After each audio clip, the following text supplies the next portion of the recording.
mwamuri rudasumbwa, u Rwanda rwacu rufatiye igihugu, inyakinama hashinze imizi, tw'amashami yawe turakurata, Kristu Umwami ganza iteka. Uruhura abarushe n'abaremerewe, ugahorana natwe iteka ryose, niko kuri umwami w'abami, uwibanze n'uw'imperuka haragahora ngoma yawe.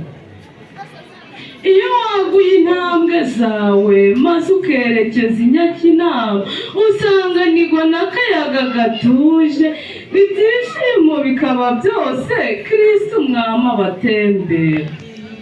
Abatembera akiza indwara, abatembera atora intumwa, ati yemwe abarushe n'abaremerewe, nimungane ndabaruhura kandi mbahundagaze n'imigisha.